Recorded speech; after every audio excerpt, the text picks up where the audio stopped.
Creo que lo más importante es el motivo que hoy nos concita, que es una conferencia organizada por la Cátedra Domínguez Ortiz. Gracias, profesor Sánchez Montes, gracias, Paco. Hablamos hace ya tiempo de la importancia de celebrar esta conferencia y al mismo tiempo hoy también nos concita la presencia del profesor Tito. También un momento importante para hablar de historia, de montaña, de educación, de institución libre de enseñanza en Sierra Nevada. Tuve el honor de poder compartir en Sevilla ese momento en el que la Junta de Andalucía reconocía la trayectoria del profesor Titos con la medalla de Andalucía.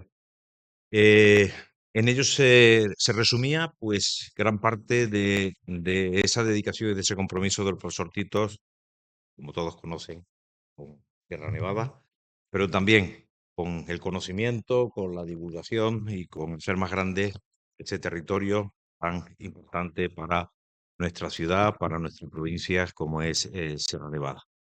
Pero sobre todo, cuando el profesor Sánchez Montes me hablábamos de esta conferencia, también tenía claro que por muy complicada que estuviese la agenda, era necesario que la Universidad de Granada, la Universidad del profesor Titos, hoy pudiera estar representada aquí para trasladar el orgullo, trasladar la satisfacción de poder contar siempre con la colaboración y con el compromiso universitario de Manolo, de que el profesor Titos, tanto en su dimensión de compromiso con la Nevada, con el parque, en el que ya llevamos colaborando también en muchos aspectos en su órgano rector, en su patronato, como en su compromiso diario como universitario. Creo que ese es el motivo que hoy nos traía, el que hoy nos concitaba y por el que merece la pena hacer universidad. Yo creo que siempre digo que nada hay mejor que esa universidad que hace extensión abriendo su conocimiento a la ciudadanía, a la propia universidad, a reflexionar sobre las mejores lecciones de la historia, que son las que mejor nos previenen contra eh, las sendas y los peligros del futuro y las incertidumbres del futuro. Por eso, gracias a todas y a todos por acompañarnos en este acto. Les confieso para mí tan especial de poder compartir una actividad de la Cátedra Domínguez Ortiz, que también dirige el profesor Sánchez Montes, con al mismo tiempo la presencia en esta cátedra del profesor Manolo Titos. Gracias y ahora sí, desde la universidad y en tu casa, enhorabuena por esa distinción que hace justicia y que hace reconocimiento a un trabajo dilatado durante tantos años. Y cedo la palabra al director de la cátedra, al profesor Sánchez Montes, para que nos introduzca al conferencia. Adelante. Muchas gracias, señor rector magnífico, querido Pedro, profesor Manuel Titos, querida y queridos compañeros, amigas y amigos. Ya he pedido perdón, traslado de nuevo mi petición y excusa por el retraso, que solamente es culpa mía, quede quieto. Bien, es un lujo para la Cátedra Domínguez Ortiz poder contar con una última conferencia de un amplio curso. El curso que se ha ido desarrollando en su momento y en su tiempo ha tenido de todo: ecología, historia, la frontera del Reino de Granada, el siglo de oro. Hemos tratado la diversidad de temas durante 8 conferencias. En tal sentido, muchas gracias, querido rector, por el apoyo recibido. También a quienes forman parte del equipo rectoral, a la vicerrectora, a la dirección de la madraza, a Marina, o al equipo y personal que está detrás del telón de este edificio y que posibilita que nuestras actividades sean, en mi opinión, excelentes. Tenemos la suerte de poder contar con un querido amigo, con un compañero, el profesor Manuel Titos, para hablarnos de educación y montaña desde la visión de la institución libre de enseñanza Sierra Nevada. Y presentarlo es fácil. Yo creo que es alguien de sobra conocido por su capacidad y mérito, porque representa la excelencia en el máximo de los niveles posibles, el prestigio de nuestra institución académica. También en otra dimensión es reconocido de modo oficial y por un común consenso social desde las más diversas instituciones académicas. Hay que considerar que es un exponente del mejor quehacer en pro de la cultura de nuestro territorio. Y debo decir, pese a que yo no sea partidario de largas introducciones, quien me conoce lo sabe, que nos hemos reunido para escuchar al profesor Tito, a alguien que es catedrático de historia contemporánea, que pertenece a nuestra universidad, natural de la Guarda de la Fortuna, como diría un modernista, o Adortuna, donde nació hace ya unos años. Doctor en Historia, con una tesis sobre el crédito y ahorro de la Caja de Granada en el siglo XIX.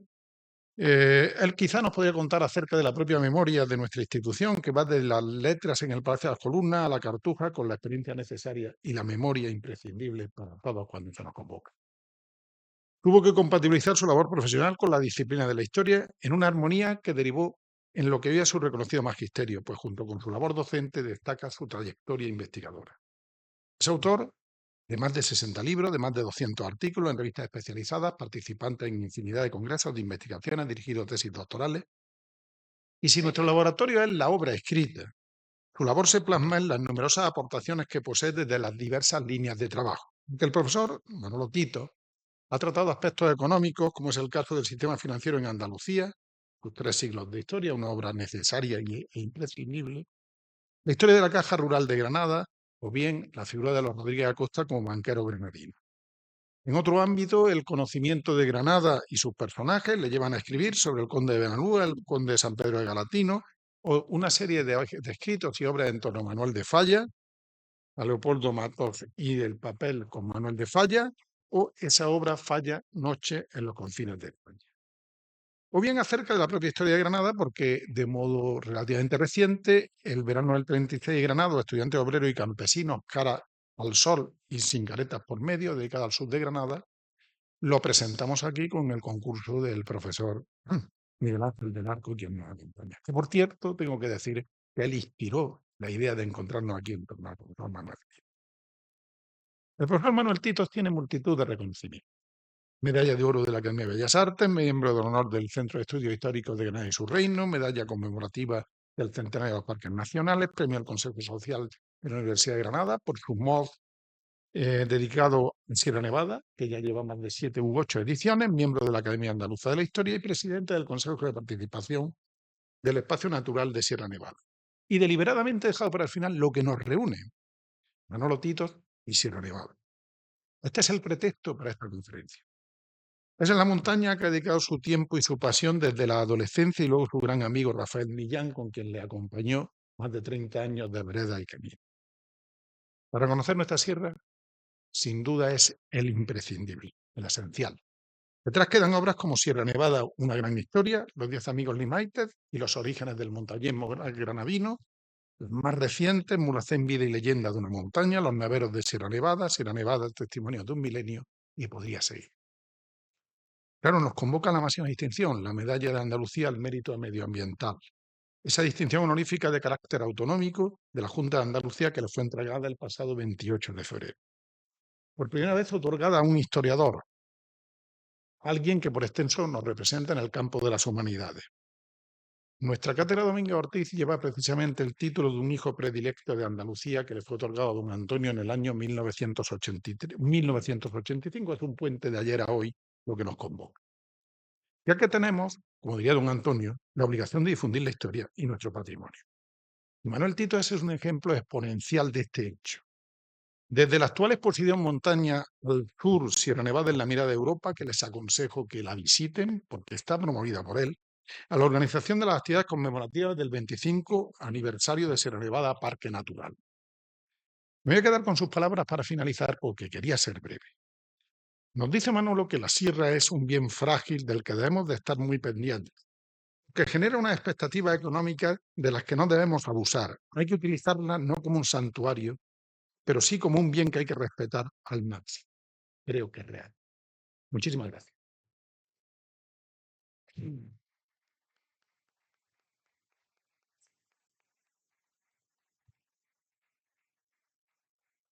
Bueno, ¿qué digo yo ahora?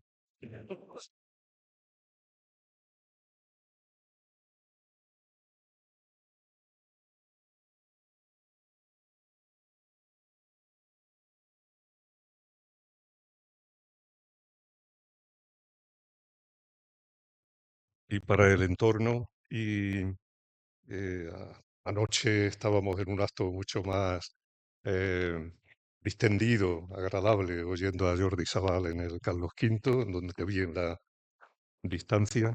Y hoy estamos en un acto, pues, que espero que no sea demasiado aburrido, ¿no? En el que voy a recurrir únicamente a la palabra sin el soporte que tanto despista en muchas ocasiones de las imágenes.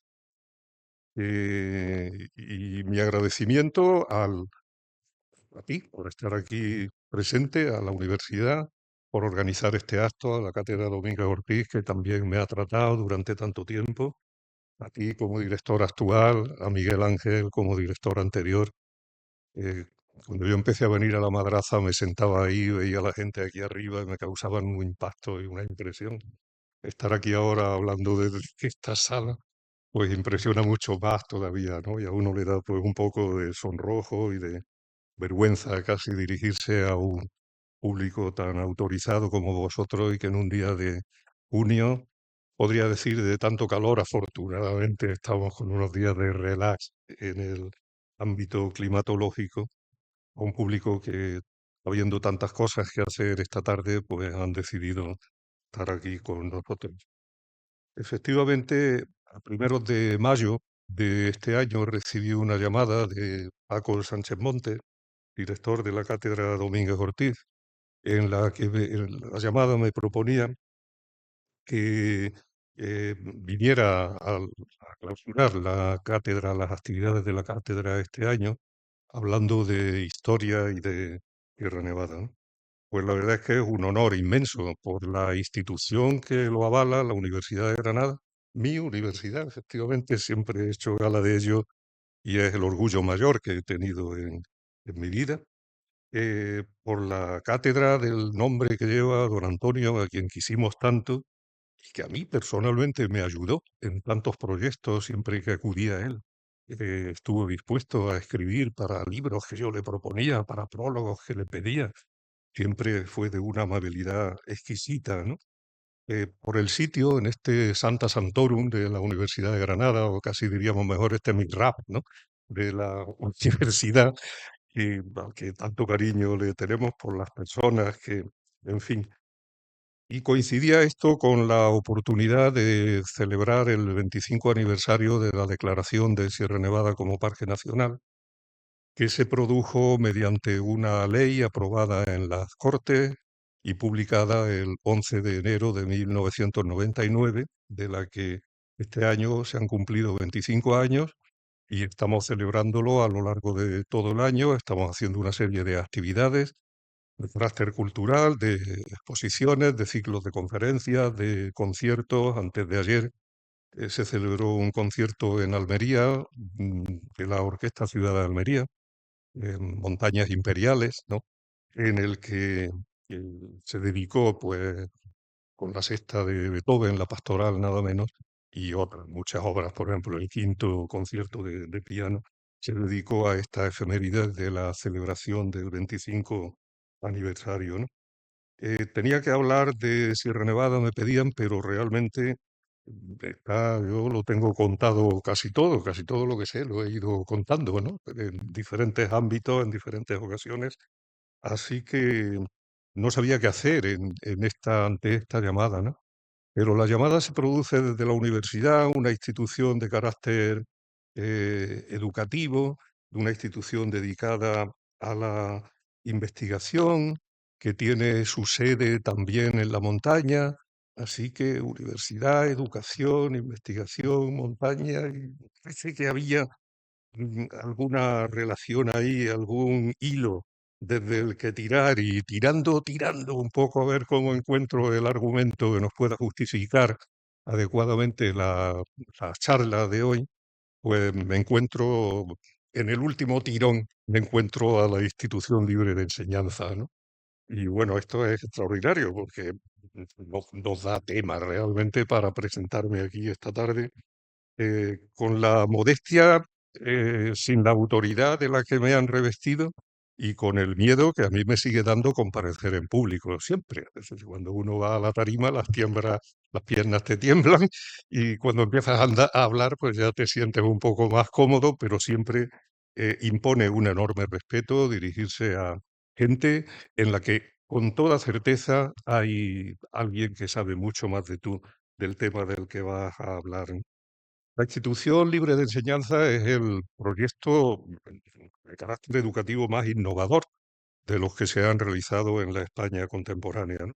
Es un proyecto que tenía como eje vertebrador la vida, el arte y la montaña, una combinación entre las tres cosas, del que a la hora de acercarse a él a mí me surgían algunas preguntas. Por ejemplo, ¿había contribuido Sierra Nevada de alguna manera a formar el espíritu naturalista de los miembros de la institución libre de enseñanza?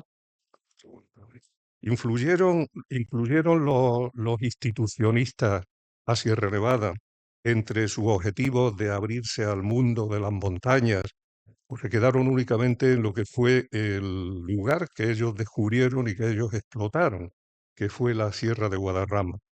Bueno, una pregunta que tenía que indagar en relación con este asunto.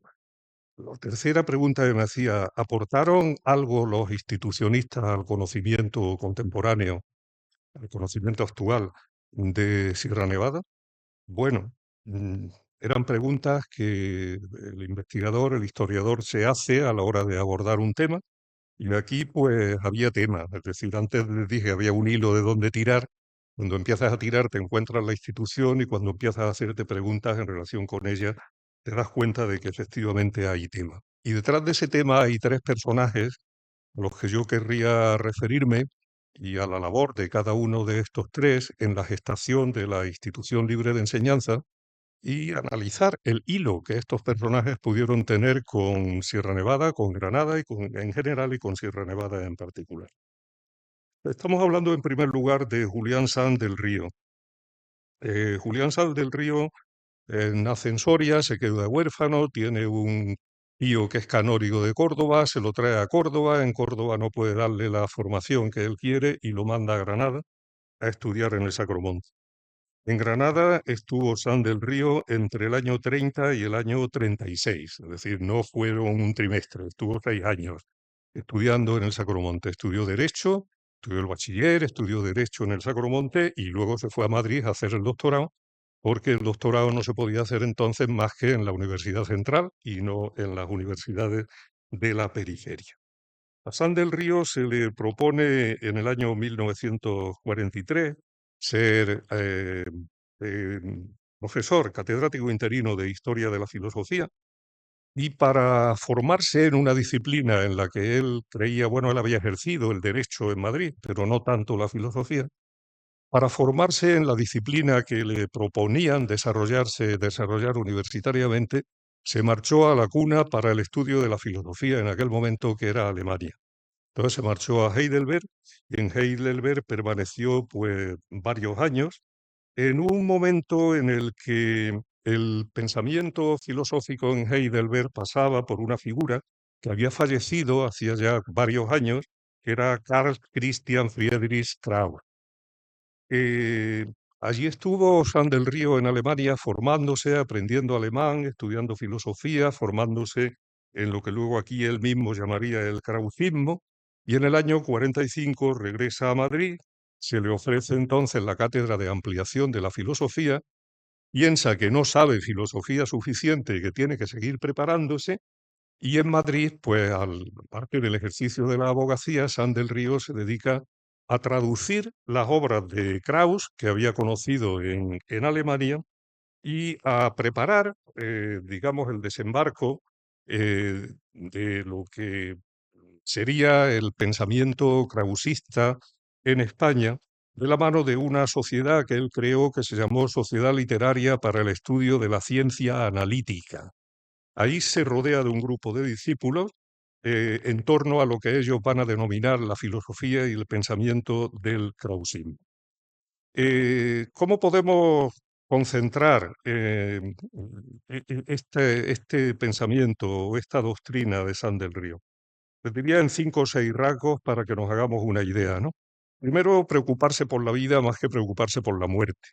Filosofía española, el arte español, la propia pintura española gira en torno al concepto siempre de la muerte. Bueno, la muerte es el final, pero está la vida, entonces tenemos que ocuparnos de la vida antes que de la muerte.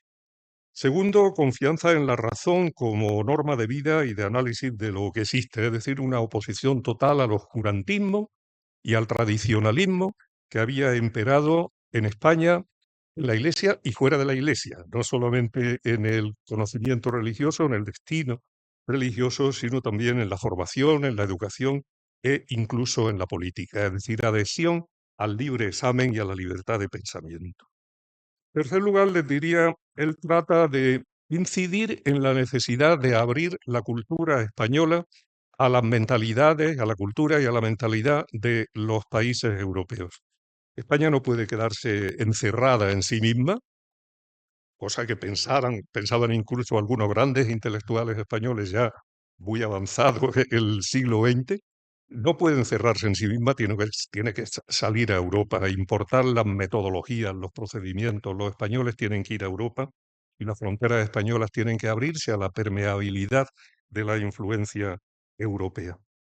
El quinto o sexto, no sé por dónde voy, lugar, la creencia en la perfectibilidad del hombre a través de la educación.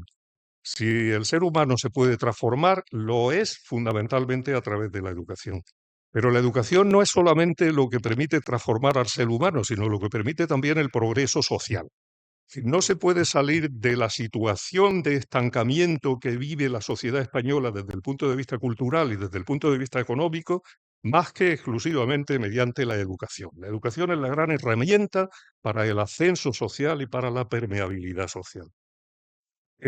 Otro de los aspectos sería la admiración por la belleza, que él centra en dos aspectos sustanciales. Por una parte, el arte, la belleza que es capaz de crear el ser humano, y por otra parte, la naturaleza, la belleza que nos ha sido dada, por quien sea y como sea, pero que está ahí y que tenemos que conocerla, admirarla, quererla y respetarla. Y luego la mentalidad del krausismo también opera muy activamente en el sentido de que él hace una llamada a todos los que están en torno a esta filosofía, no únicamente para la contemplación y la reflexión, sino para la actuación, para el compromiso. Es decir, tenemos que comprometernos en todas estas ideas para trabajar en relación con ellas y hacer que la sociedad progrese en estas direcciones, ¿no? Claro, todo esto encierra una actitud humanista y educativa totalmente nueva dentro del panorama español de la época, ¿no? El krausismo constituyó en España, digamos que el elemento intelectual más importante de la revolución de 1868.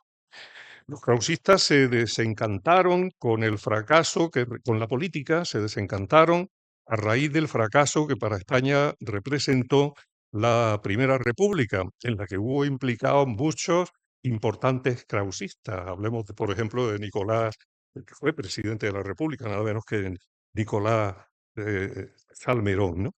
Y a partir de ese momento, pues bueno, lo comentaré ahora después, los krausistas se reorientaron en el mundo de la política y decidieron hacer su trabajo al margen precisamente de la implicación de manera directa en el ámbito político. La primera crisis del krausismo vino en 1867 como consecuencia de la represión que por parte de los estertores del gobierno isabelino hubo hacia la universidad, en la que fueron despedidos multitud de catedráticos, entre ellos Julián San del Río. Se produce la revolución y en octubre del 69, bueno, San del Río recupera su cátedra en Madrid y en octubre del 69, al poco tiempo de haberle sido propuesto el rectorado de la universidad, pasa del exilio de la cátedra a rector de la Universidad de Madrid, pues fallece en un momento en el que el krausismo hasta este momento tenía un sucesor muy claro, que era don Francisco Giner de los Ríos.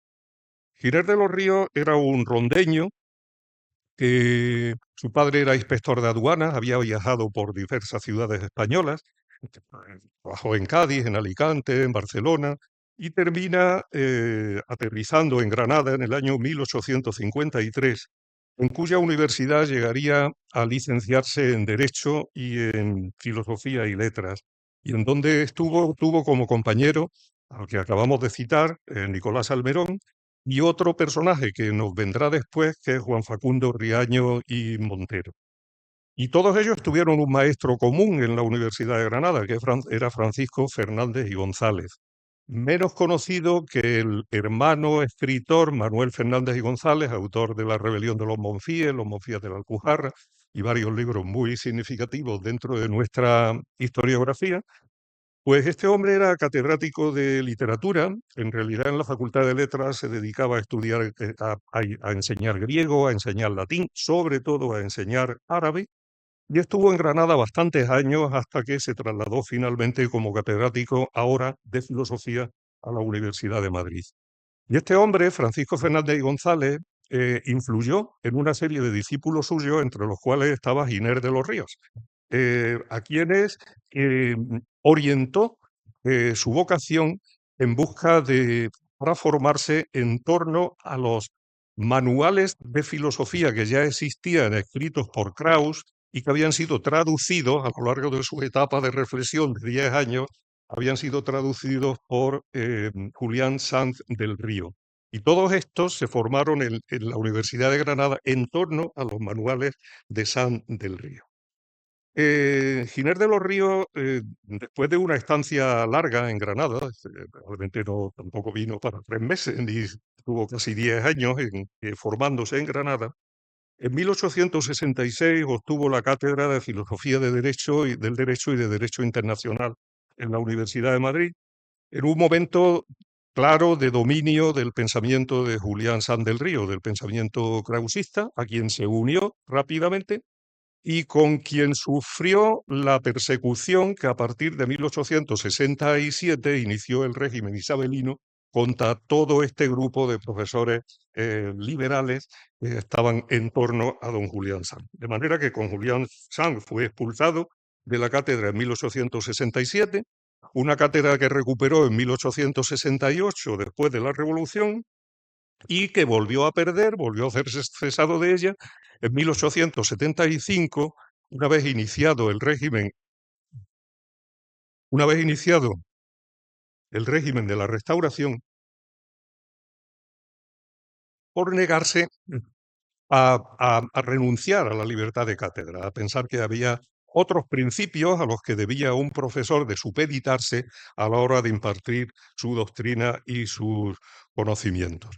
Después de este segundo exilio al que se somete a Giner de los Ríos, en el año 1876, él funda la Institución Libre de Enseñanza con un grupo de profesores represaliados como Gumersindo de Azcárate, Teodoro Sáenz Rueda, Nicolás Almerón, Laureano Figuerola, por ejemplo, que fue el primer presidente de la Institución Libre de Enseñanza. A propósito de este tema, y en un libro que no tenía nada que ver con el asunto de la Institución Libre de Enseñanza, un libro sobre el padre Ferrer, que alguien hace un momento me lo ha traído aquí, yo escribía hace 2 años lo siguiente. Una frase larga, pero me voy a remitir a leerla porque creo que expresa mejor que todo lo que yo pudiera decir en este momento o improvisar en este momento sobre la cuestión. Escribía ahí: la institución representa desde entonces en España la forma más preclara de formación liberal, el ejercicio más fecundo de la cultura racionalista, abierta a todas las influencias, a todas las corrientes, a todos los países, frente a las formas trasnochadas de la enseñanza universitaria oficial. En un momento de claro dominio del tradicionalismo tomista, la institución levantó la bandera del laicismo, del racionalismo, del libre examen, y frente a una enseñanza memorística, desplegó en España la bandera de la educación activa e integral. La institución, sigo escribiendo, respondía a la necesidad de crear una nueva clase de españoles preparados para llevar a cabo la transformación del país, adaptándolo a las formas de vida europeas, las heredadas hacía tanto tiempo de la Revolución Francesa, y sustituyendo con ellas los dogmas arqueológicos de la sociedad nobiliaria. Pero además de eso, la institución fue algo más. Fue un estilo de vida, una forma de pensar que impregnó a varias generaciones de españoles de los más recios principios del liberalismo. Aquellos que defendían que la cultura no debía ser un privilegio de minorías y que lanzaron la tolerancia y la difusión del saber como un ariete contra los bastiones ideológicos de la vieja España. Eso fue la institución desde mi punto de vista y 2 años después de escribirlo lo asumo hoy en su totalidad. San del Río vuelve a recuperar la cátedra en el año 81, en el primer gobierno de Sagasta. Sagasta había en principio estado opuesto a la restauración. Una vez que se incorpora a ella, se incorpora con gran parte de la izquierda como colaborador de aquel régimen que es el que más ha durado en la historia contemporánea de España, y lo hace de la mano de un hombre como Juan Facundo Riaño en el Ministerio de Educación. Realmente él era entonces director general de Instrucción Pública entre 1800, en el primer gobierno de Sagasta, 881, 883, y la Dirección General de Instrucción Pública estaba inserta en el Ministerio de Fomento, pero era la más importante del Ministerio de Fomento. El Fomento se entendía obras públicas, pero también educación pública, ¿no? Y Riaño mm, facilitó la reincorporación a la universidad de todos los profesores que habían sido represaliados al comienzo de la Restauración en 1876 por no plegarse, como les decía, a doblegar, a sacrificar la libertad de cátedra en aras de defender los supuestos intereses del Estado, que no eran otra cosa que intereses, en todo caso, del régimen. Y con esta reincorporación, Juan Facundo Riaño, orientó a la Institución Libre de Enseñanza a hacerse cargo a lo que ellos llamaron tomar las normales. Los estudiantes llegan a la universidad ya lo suficientemente maleados como para que nuestro trabajo ahí sirva para poca cosa. Lo que tenemos es que transformarlos desde el principio, en las escuelas, en los institutos. Para eso, ¿qué tenemos que hacer? Tomar las escuelas normales, para que formando maestros buenos, formados en los principios del liberalismo, consigamos transmitir a los niños estos principios. Bueno, esto fue el objetivo de la Institución Libre de Enseñanza, que creó en torno a ella una serie de organismos autónomos, semiautónomos, como fueron la Junta para la Ampliación de Estudios, para mandar estudiantes españoles a formarse en Heidelberg o en donde fuera, que creó el Centro de Estudios Históricos, la Residencia de Estudiantes, el Instituto Escuela, el Museo Pedagógico, el Instituto de Reformas Sociales, multitud de organismos que se dedicaron a complementar esos objetivos que tenía la institución. En relación con el tema del contacto con la naturaleza de estos estudiantes a los que había que dedicarse a formar, escribe Giner: hay que posibilitar al joven que aprenda de su experiencia directa con la realidad. Y la función de la escuela es proporcionarle y guiar esta experiencia hacia los fines que exige una sociedad libre y democrática. La preparación del alumno para el futuro remoto, que no se sabe cómo va a ser, no tiene sentido en el mundo moderno. Ustedes estamos hablando de 1876, que esto no está escrito ayer, ¿no? Sino de 1876. Repito, la preparación del alumno para un futuro remoto que no se sabe cómo va a ser no tiene sentido en el mundo moderno. En cambio, el niño que aprende a aprovechar del presente y que reconoce el carácter cambiante del mundo que le rodea, estará preparado para cualquier circunstancia y podrá defender los mismos ideales de libertad que le permitieron formarse. Mejor definición de objetivos pedagógicos yo creo que es imposible expresarla, ¿no? Bartolomé de Cossío, Manuel Bartolomé de Cossío, que fue el sucesor de Giner en la institución, escribió que el proyecto educativo de la Institución Libre de Enseñanza, en el proyecto educativo, dice él, los viajes de estudios por España y el extranjero, las excursiones al campo, las subidas a la montaña, las colonias escolares, las visitas a centros artísticos, políticos o económicos, las misiones pedagógicas, constituyen el elemento decisivo al hacer posible el contacto con el verdadero educador, con la realidad física o la realidad social. Es así como en la pedagogía de la institución libre de enseñanza, el juego, los deportes al aire libre, el excursionismo, el alpinismo, el montañismo, se convierten en algo absolutamente fundamental. No solamente eso, ellos son los introductores, por ejemplo, del fútbol en España, cosa que era hasta ese momento totalmente desconocida. O el tenis, que pasaba igual, ¿no? Eh, ellos son los que descubrieron realmente para los madrileños la Sierra de Guadarrama. Fue la institución libre de enseñanza la que puso los pies en la Sierra de Guadarrama y la abrió para los madrileños. La Sierra de Guadarrama era una montaña desconocida entonces, ¿no? Y fue atravesada por Francisco Giner en un periplo de 18 kilómetros que hizo en 1883, acompañado de este que les citaba antes, Riaño, al que ahora volveremos dentro de un momento. Y desde entonces la recorrió constantemente, realmente hasta su muerte ya avanzado el siglo XX.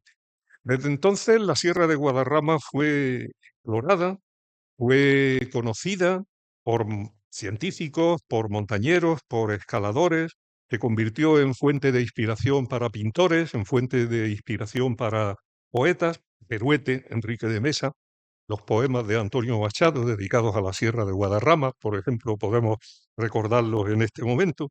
El conocimiento científico de la Sierra de Guadarrama, de la mano de algunos institucionistas, Quiroga, Sama, Macpherson me parece, Francisco, que es un poco anterior.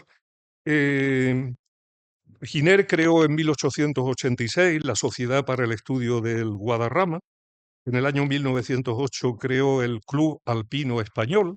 En el año 1913 el Club Peñalara, cuyo primer presidente fue un institucionalista muy importante como fue Constancio de Bernardo de Quirós, al que ahora también volveremos dentro de un momento. Y lo que significó la montaña para los hombres de la institución libre de enseñanza, pues lo expresó uno de ellos, Martín Navarro Flores, en unas palabras muy clarificadoras, cuando él dice, ¿qué representó para nosotros? Dice, bueno, primeramente una especie de culto reservado para los iniciados, después el supremo goce de los espíritus esforzados y de los hombres viriles.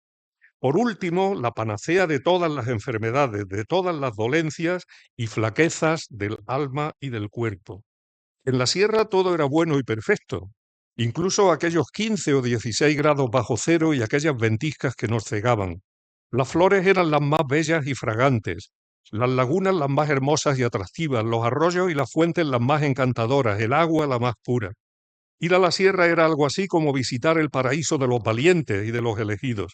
Y a ella nos íbamos con don Francisco Giner y con nuestros 8 o 10 pesetas en el bolsillo para llegar hasta la granja o el paular, abriendo los puertos de Navacerrada, de la Fuenfría o de la Morcuera.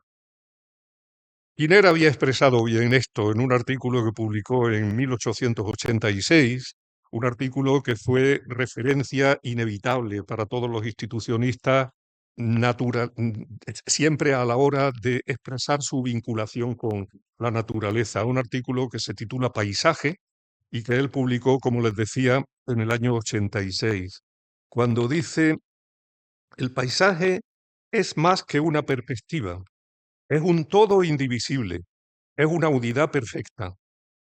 En él se puede sentir la impresión de recogimiento más profunda, más grande, más solemne. Se ennoblecen las emociones, se dilata el horizonte intelectual, se dignifican los gustos y se favorece el amor a las cosas morales que brota siempre al contacto purificador con la naturaleza. Por eso es necesario que las excursiones formen parte esencial de la clase misma en vez de ser un complemento de esta.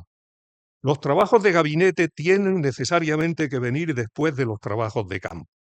Primero el campo y luego el laboratorio de la clase, ¿no? Pero claro, todo esto no estaba en la filosofía krausista, ni mucho menos en la pedagogía alemana de mitad del siglo XIX, que es la que había captado y transmitido a España don Julián Sanz del Río. ¿De dónde viene esto? Es decir, ¿de dónde viene esta vinculación naturalista de don Giner primero y de todos los institucionalistas después? Bueno, pues ahí es donde sorprendentemente nos aparece otro granadino, al que yo hacía referencia hace un momentito, que es Juan Facundo Riaño. Juan Facundo Riaño, muy conocido cuando yo era joven y ahora prácticamente ignorado por todo el mundo, pues es un granadino, nació en Granada en el año 29, que como Giner se licenció en Filosofía, Letras y en Derecho en la Universidad de Granada, que formó parte de la Cuerda, que era el movimiento de escritores y de pensadores que hubo en Granada en torno a la figura, recuerden, de Pedro Antonio Alarcón, que se doctoró como Giner en Derecho en la Universidad de Madrid y que era un profundo conocedor del árabe que había aprendido en Granada de la mano del mismo que había estudiado Francisco Giner de los Ríos, que es don Francisco Fernández y González, catedrático de arte de la Universidad de Granada. Riaño se había casado en 1864 con Emilia Gallangos, que era hija del arabista más importante que hubo en la España del siglo XIX, que fue don Pascual de Gallangos, ¿no? Era una autoridad mundial en el tema del arabismo, como fue una autoridad europea en el tema de las artes decorativas, digamos, artes de carácter secundario, Juan Facundo Riaño. Juan Facundo Riaño vivió gran parte de su vida en Inglaterra. Su mujer había vivido también en Inglaterra, tenía una cultura, se hizo de una cultura anglófila muy profunda. Se convirtió, como les digo, en una autoridad en el ámbito de algunos aspectos relacionados con el mundo del arte y fue, por ejemplo, uno de los diseñadores y principales ejecutores del Gran Museo Victoria y Alberto, que todavía se puede visitar, por ejemplo, en Inglaterra con auténtica devoción. Riaño fue nombrado en el año 81 director general de Instrucción Pública, como comentábamos antes, el más importante, la dirección más importante del Ministerio de Fomento en el primer gobierno de Sagasta. En gobiernos posteriores sería ministro, sería diputado, sería senador, en fin, seguiría ya una carrera política en España. Y es la persona que dio posibilidades a la institución libre de enseñanza de desarrollar sus métodos, de poner en práctica sus principios, ¿no? Él fue el que hizo volver a las cátedras a todos los catedráticos que habían sido expulsados al comienzo de la Restauración en 1876. Él fue el que puso la primera piedra como director general de la Institución Libre de Enseñanza y es el que viene a representar la influencia británica sobre la Institución Libre de Enseñanza y el que ayudó a Giner a introducir en el modelo educativo de la institución el contacto con la naturaleza, las excursiones, los juegos, las clases al aire libre, heredadas claramente de la pedagogía británica, no de la pedagogía alemana. Si eso no venía del krausismo alemán de don Julián Sanz del Río, sino de la influencia pedagógica británica heredada por Giner a través de Juan Facundo Riaño.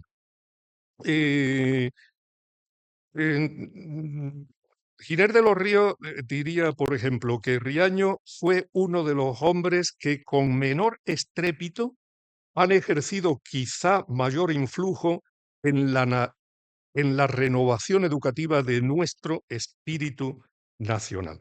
Y con Riaño la institución se abrió realmente al contacto con la naturaleza, al contacto con el arte, a los juegos corporales, al alpinismo, a la realización de las colonias, etc. Así que tenemos tres personajes que yo he citado hasta este momento, que son Julián Sanz del Río, que estudia Derecho en el Sacromonte, se tira en el Sacromonte un montón de años, Francisco Giner de los Ríos, que estudia Derecho y Filosofía en Granada, y que está en Granada 10 años preparándose, Juan Facundo Riaño, que nace en Granada y estudia Filosofía y Derecho en Granada, y son los que inspiran todo este modelo educativo, los que crean el traducismo, la institución libre de enseñanza, y crean el modelo educativo de la institución, ¿no? ¿Todo esto es casualidad?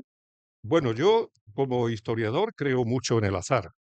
Cuando yo preparé mis oposiciones de cátedra, había un capítulo que titulé con interrogación, ¿determinismo, azar o libertad?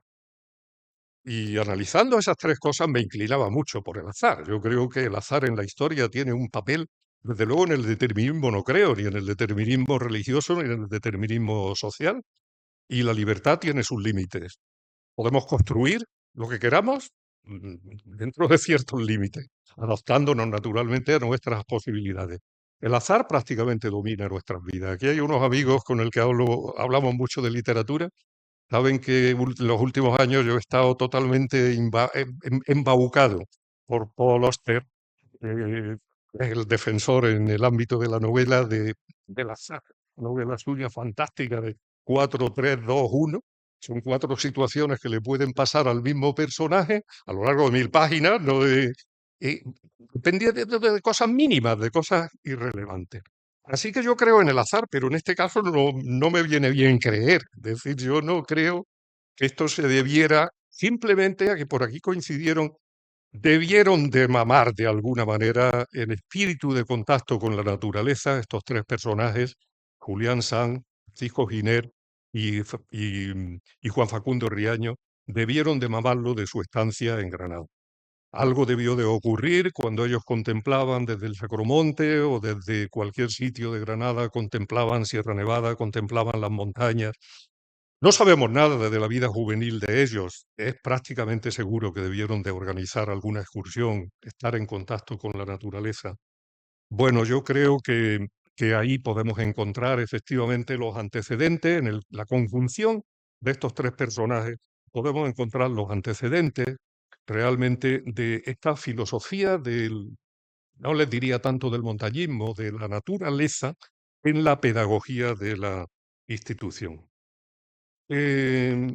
Los institucionistas tenían que miraron a Guadarrama, influyeron en el conocimiento del Guadarrama, pero inevitablemente viniendo de donde venía esa orientación naturalista, los institucionistas tenían que mirar necesariamente también a Sierra Nevada. Y ahí es donde nos encontramos efectivamente rastreando la historia de Sierra Nevada, es donde nos encontramos la huella que nos ha servido, la herencia para la que nos ha servido todo este antecedente, que es la primera parte de la conferencia, pero que constituye más de la mitad de la misma. O sea que no se asusten, que lo que viene ahora es más liviano, si me apuran, que lo anterior. ¿Cuándo empezamos a encontrar a los institucionistas paseándose por Sierra Nevada, utilizando Sierra Nevada, contando las cosas que han descubierto, visto y sentido en Sierra Nevada? Realmente muy pronto. Yo creo que en 1882 podemos encontrar ya claramente la huella de los institucionistas en nuestra montaña. ¿A través de qué? Hay una sociedad que se crea en 1882 que se llama el Fomento de las Artes, una sociedad que crea un maestro, sorpresa, un maestro en este asunto, ¿no? Que se llama José Aguilera López. Es una sociedad cuya junta directiva, no hay ningún miembro vinculado a la política. De 9 miembros que tiene la junta directiva, 6 pertenecen al mundo de la educación, ninguno pertenece al mundo eclesiástico, en una institución dedicada al fomento de las artes, es decir, al fomento del conocimiento. Puede estar vinculada a la masonería, es decir, Antonio Aguilera López era masón y puede estar vinculada a la masonería. López Casimiro lo identificaba entre los masones de Granada, pero claro, es que hay por ahí un libro y varios trabajos dedicados a estudiar la relación entre masones e institucionistas, entre la masonería y la institución libre de enseñanza, o sea que no era incompatible ser de una cosa o de otra. Y probablemente aquí encontramos un poco esta vinculación.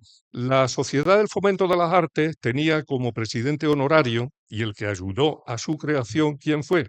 Pues nuevamente nos encontramos a don Juan Facundo Riaño, que es el inspirador de todo este proyecto. El mismo año de su creación, la Sociedad del Fomento de las Artes organizó una excursión a Sierra Nevada, que es la primera excursión masiva, masiva, estamos hablando de 20 personas. Pero 20 personas en el año 1882, cuando no había nadie que hubiera subido y escrito en Granada sobre Sierra Nevada, pues realmente es un hallazgo, ¿no? Entonces ellos diseñan una excursión para aquel verano a la que asisten 20 y tantas personas una excursión de 4 días, donde subirán por el Camino de los Neveros, la Fuente de los Castaños, Laguna de las Yeguas, Veleta, allí encenderán fuegos artificiales para que puedan ser vistos por la gente de Granada, Laguna de la Caldera, Mulhacén, Bacares, Barranca, es un misterio esto, y cómo se van desde el Mulhacén a Bacares, no lo sé, pero no es nada sencillo, ¿no? Luego bajan por el barranco de Juan San Juan y vuelven a Buenacier. No realizaron la excursión completa, pero la realizaron y conocemos los detalles exactos del itinerario de aquella excursión gracias a que un alemán, Máximo Herting, se unió a ellos y luego publicó la crónica de su viaje con el Fomento de las Artes, la publicó el Máximo Herting. Bueno, esta gente del Fomento de las Artes tiene como presidente honorario a Juan Facundo Riaño. Desde el Veleta le envían un telegrama, dicen a Juan Facundo Riaño, que Juan Facundo Riaño responde, no sé cómo se podía enviar un telegrama desde el Veleta, lo mandarían con un nevero y el nevero desde aquí probablemente lo enviaría y le bajan una placa de mármol de serpentina que le dedican a Juan Facundo Riaño. Pues yo no sé si el Fomento de las Artes lo podemos relacionar con el institucionismo. Tiene toda la pinta, es decir, tiene todo el tufo que uno pudiera buscar en una institución, en una sociedad, en una organización vinculada a la institución libre de enseñanza. Y desde luego esa figura de enlace de Juan Facundo Riaño está clarísimo que está respirando, digamos, institucionismo por todos sitios. Quien no hay duda de que es un institucionista confeso y además muy activo dentro de la institución es Luis de Rute, el segundo personaje al que yo quería referirme esta tarde dentro de los que miembros de la institución que conocen, explotan, suben y dan a conocer Sierra Nevada. Luis de Rute es un ingeniero que nace en Málaga en 1844, simpatizante de la causa liberal durante toda su vida y primo hermano, vinculado a la institución, y primo hermano de don Francisco Giner de los Ríos. Luis de Rute estaba en Granada en el año 1888 como ingeniero para la cobertura de uno de los tramos del río Darro. Y él, en Granada, institucionista, ingeniero, aficionado a la montaña, no puede irse de Granada sin hacer una excursión a Sierra Nevada. En este caso, planificó una excursión de 12 días, tremenda. Entraron por Órgiva, Lanjarón, La Contraviesa, Zadelino, Cádiz, Trevele, Collado, toda Sierra Nevada. La recorrieron realmente durante un periodo de 12 días, que no creo que valga la pena detenerse aquí a referenciar. Tomó las primeras fotografías de las que tenemos constancia de Sierra Nevada. Se ha conservado el testimonio, pero no las fotografías. Esas fotografías las presentó él en 2 conferencias que dio en el Centro Artístico.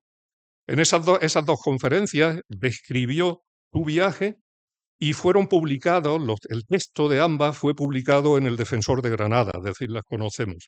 Y luego escribió un diario de mi excursión a Sierra Nevada que en 4 números sucesivos lo publicó el Boletín de la Institución Libre de Enseñanza.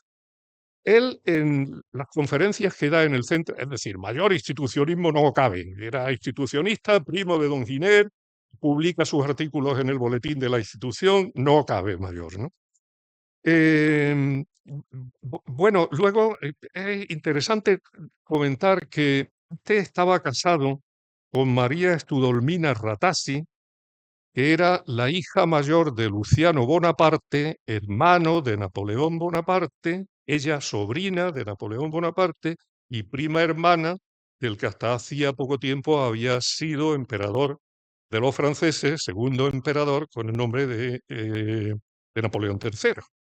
Es decir, y esta María Ratazzi, cuando murió Luis de Rute, que murió al año siguiente en Granada, murió en 1889 y está enterrado aquí en Granada, esta publicó en París un libro, primero lo publicó en una revista que ella dirigida y luego lo publicó en un libro que está publicado, está editado en francés, que se llama La Sierra Nevada, publicó todos los trabajos de Luis de Rute. Y luego como había traducción de ellos, pues se han republicado, digamos, en en España recientemente, aquí en Granada recientemente. Bueno, en las conferencias del Centro Artístico, Luis de Rute lanzaba un mensaje a los granadinos y particularmente a los miembros del Centro Artístico, diciéndole que a vosotros os toca revelar a España las grandezas y el conocimiento de Sierra Nevada. No hay en Granada ninguna institución como vosotros que esté en el momento capacitada para dar a conocer lo que aquí hay, y es vuestra responsabilidad el utilizar vuestra influencia y vuestra capacidad para darla a conocer. Este mensaje que Luis de Rute lanza al Centro Artístico recogió el guante muy bien, un personaje que es Alberto Álvarez de Cienfuegos Peña. Alberto Álvarez de Cienfuegos es un personaje que ha nacido también en Granada, se licencia en Derecho en la Universidad de Granada. Él aspiraba a ser catedrático de filosofía de la universidad. Para ser catedrático de filosofía en aquel momento había que irse a Alemania a prepararse y estudiar en Alemania, y él se va a Alemania, aprende alemán, está varios años en Heidelberg, vuelve a Alemania, siguiendo los pasos de San del Río, por otra parte, vuelve a España y no consigue la cátedra de universidad, sino que lo que consigue, y no es poco, por otra parte, es la cátedra de alemán del Instituto Padre Suárez, donde él permaneció ya el resto de su vida. No lo confundamos con Alberto Álvarez de Cienfuegos Cobos, que es un poeta, por otra parte, bastante bueno, hoy olvidado casi por completo, pero que era hijo de este primer don Alberto Álvarez de Cienfuegos.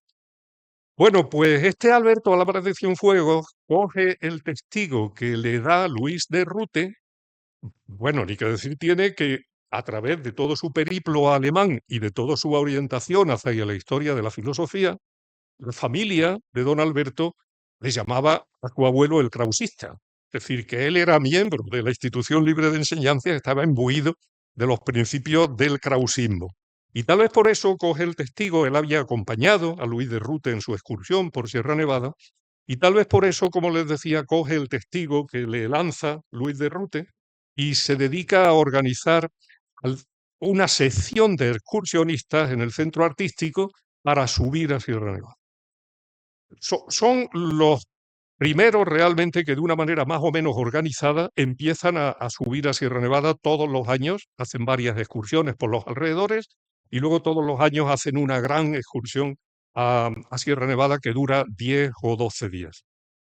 Los miembros del centro artístico, de la mano de este krausista Alberto Álvarez de Cienfuegos, están realizando excursiones a la montaña hasta que el centro artístico quiebra en el año 98. Pero en el año 98, una vez que quiebra el centro artístico, los miembros montañeros del centro artístico crean la sociedad 10 Amigos Límites, cuyo presidente, ¿quién es? Don Alberto.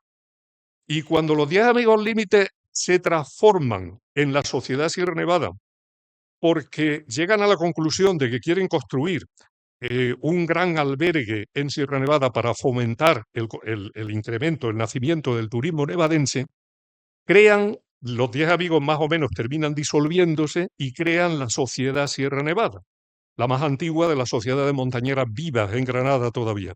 ¿Y quién es el presidente de la Sociedad Sierra Nevada? Don Alberto.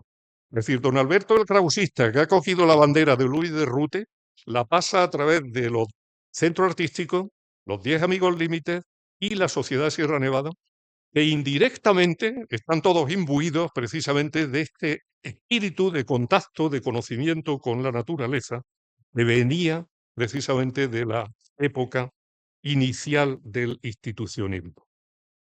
En el año 98, el Boletín de la Institución Libre de Enseñanza publica un artículo de Antonio García del Real titulado El puerto de Bacares. Era un ingeniero geógrafo y del que sabemos muy poco. Simplemente que él firma después de su nombre como CA. ¿Y qué significa CA? Corporación de Alumnos. Era como firmaban los miembros de la institución en otros sitios, cuando no publicaban en el boletín, aunque esto está publicado en el boletín. Es decir, él firma esto como miembro de la institución libre de enseñanza. No me entretengo en este artículo, simplemente que él desde las minas de la Estrella, el artículo va dedicado al puerto de Bacares, desde las minas de la Estrella, él dice que las minas están abandonadas, pero dice que allí hay una cantina. Dice que está muy mal provista. Pero aquellos de aquí que conocéis la sierra, ¿qué demonios hacía una cantina en las minas de la Estrella cuando las minas estaban cerradas en el año 1898? Es decir, que ahora hubiera una cantina al final de la vereda de la Estrella sería comprensible y agradecible.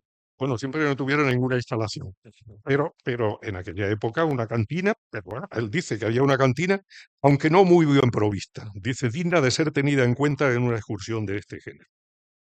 En el año 1901 y 1903 encontramos la presencia en Sierra Nevada de uno de los institucionistas de Solera, de los mm, gordos, pudiéramos decir, que es don Eduardo Soler y Pérez. Don Eduardo Soler y Pérez forma parte de la primera generación. Entre los institucionistas están los padres, están los hijos y están los nietos, según la generación a la que pertenezcan. Usted de los padres. Eduardo Soler y Pérez es compañero de Giner de los Ríos. Él ha nacido en Alicante, fue catedrático de la Universidad de Oviedo, luego fue catedrático de la Universidad de Valencia, ocupó la cátedra de Derecho Político en la Universidad de Valencia, y don Francisco Giner escribió de él en el año 1907, cuando falleció. Dice, era de aquel ciclo caballeresco que engendraron y dieron en sus almas raíces al futuro ideal, en el momento más ardiente, más íntimo, de mayor y más decisiva intensidad en la acción de esta casa, que es de los que me ayudaron realmente a fundar la institución. Soler realizó a Granada 2 viajes, uno en el año 1901 y otro en el año 1905. En uno entra por Órgiva y sube al Mulhacén y sale por el Marquesado, y en el otro entra por el Marquesado, recorre toda la falda de la Alpujarra, desde Capileira sube al Veleta y bajan por Huejar Sierra hasta Granada. Y publicó 2 artículos larguísimos en el Boletín de la Real Sociedad Geográfica, que luego se tradujeron en sendos libros, que uno se llama Sierra Nevada, las Alpujarras y Guadix, y el otro se llama Las Alpujarras y Sierra Nevada. Y ambos los publicó la Universidad de Granada en una edición conjunta en el año 1993 con el título Sierra Nevada y la Alpujarra. Se pueden comprar, me imagino todavía, pero desde luego se pueden leer porque están dentro del catálogo de publicaciones de nuestra universidad. Bueno, no me entretengo en detallar nada de la excursión, simplemente decirles que este es un peso pesado del institucionismo y tiene nada menos que 2 libros dedicados a Sierra Nevada.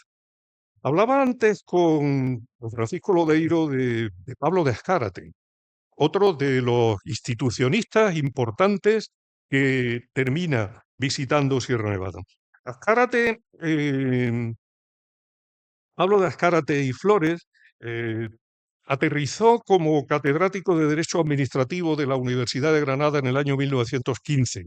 Y lo primero que hizo al llegar a Granada fue irse a Sierra Nevada para realizar una excursión larga por Sierra Nevada, cuyos resultados publicó con un título que se llama Una excursión a Sierra Nevada, que publicó en el Boletín de la Institución Libre de Enseñanza este mismo año 1915.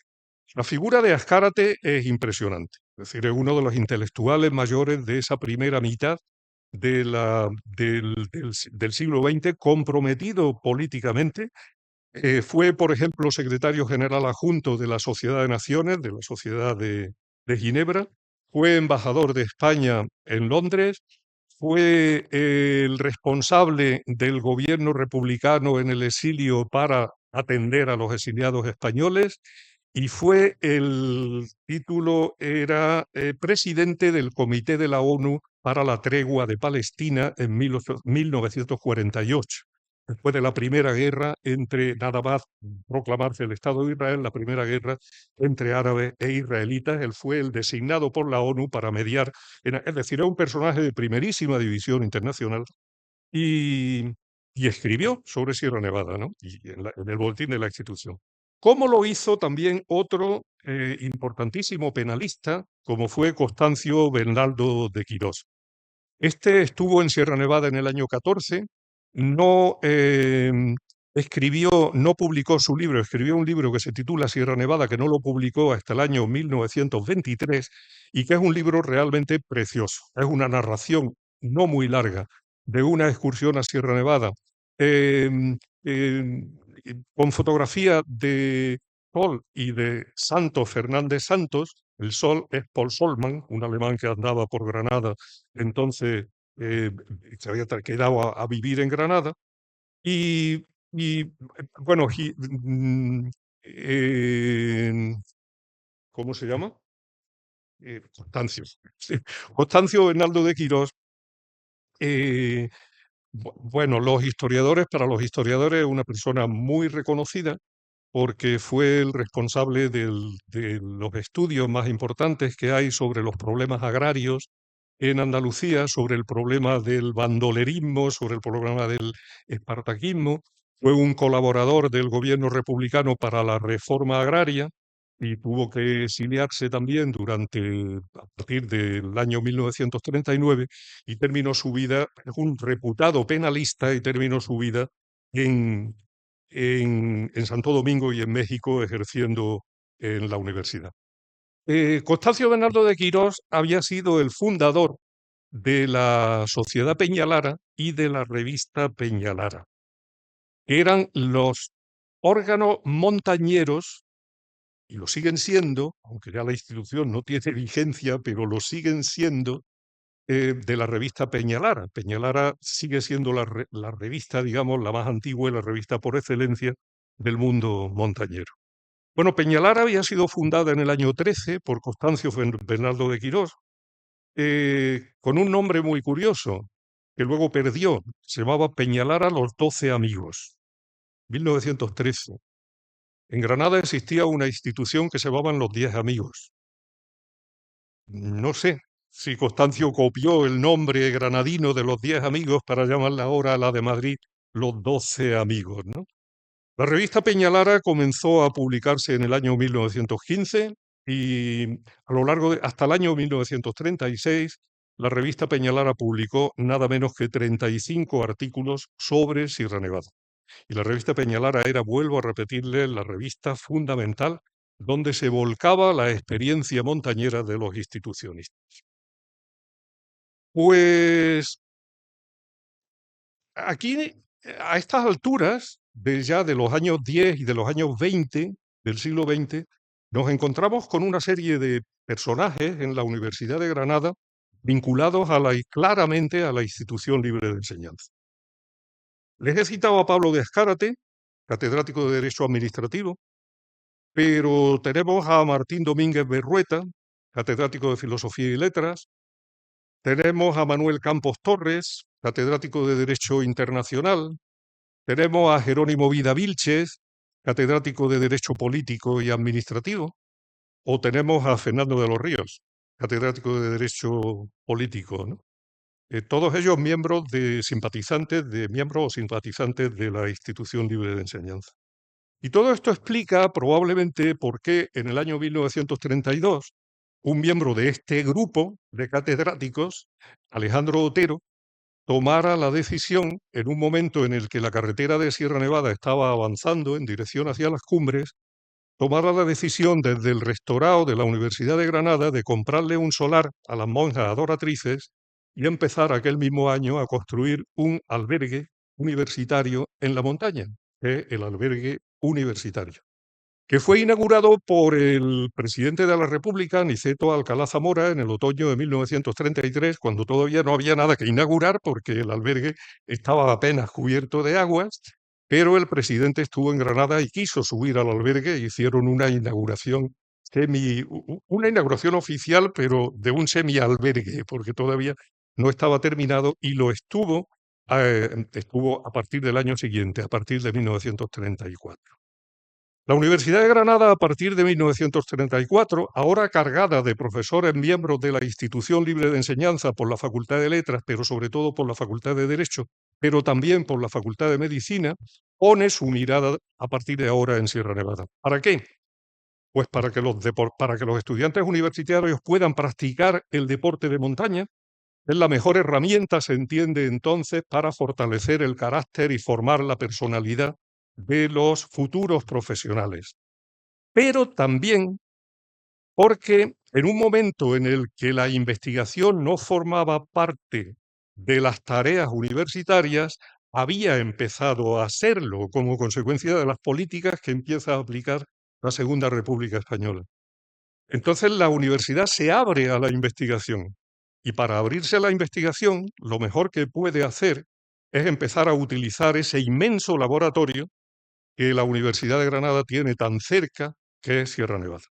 Para los estudios de geografía, para los estudios de botánica, para los estudios de zoología, de geología, hasta de historia, la Universidad de Granada, Sierra Nevada, es para la Universidad de Granada una fuente inagotable.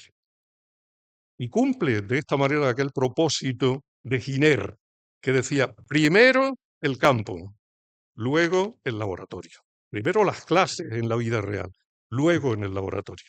Es el momento en el que la Universidad de Granada tomó este rumbo, un rumbo que a partir de ese momento no ha abandonado, y en este momento, evidentemente, la Universidad de Granada es pionera en el estudio de los ecosistemas de Sierra Nevada y una de las que más está haciendo, o la que más está haciendo, para favorecer la conservación de esos ecosistemas en nuestra montaña. Espero que así siga siendo por los siglos de los siglos, don Pedro. Pues muchísimas gracias por esta lección del clausismo. Yo nunca me imaginaba hay un libro que es El clausismo en España, que era la tesis doctoral de mi maestro, que en este caso era Nicolás López Calera, uno de mis maestros, que estudió precisamente Juan del Río a todo lo que fue el desembarco que dio lugar al Consejo Libre de Enseñanza. Pero hoy, pues, con esta lección, querido Manolo, nos ha puesto una senda, esa senda que hacen los historiadores, que es investigar y traer también hoy el mensaje de nuestra institución. Y lo has dicho perfectamente. Hoy tenemos también la oportunidad, el deber y el compromiso de recoger el testigo de hacer de Sierra Nevada ese laboratorio para el cambio climático, para el estudio de lo que es la propia naturaleza y de la naturaleza a la realidad, de la realidad a la naturaleza. Del laboratorio a la naturaleza como ese instrumento que nos permita preservar ese bien natural, ese tesoro que tenemos como Sierra Nevada. Y gracias a ti personalmente por hacer que esa Sierra Nevada, que siempre ha estado presente en la Universidad de Granada, siga estándolo. Tu compromiso, tu legado, ese legado de investigación, ese legado de compromiso en todos los sentidos con ese especial bien público que es hoy Sierra Nevada, creo que nos marca la senda. Y marcará la senda de las generaciones en la Universidad de Granada, va a ser Sierra Nevada ese laboratorio natural en el que siempre la universidad tenga su sede, gracias también al legado de personas como. Muchas gracias por su presencia y muchas gracias por, desde la cátedra, cumplir fielmente esa labor fundamental, de acercar pues, a la ciudadanía esa reflexión y esa historia de nuestra ciudad, de nuestra universidad, gracias a personas como tú. Gracias.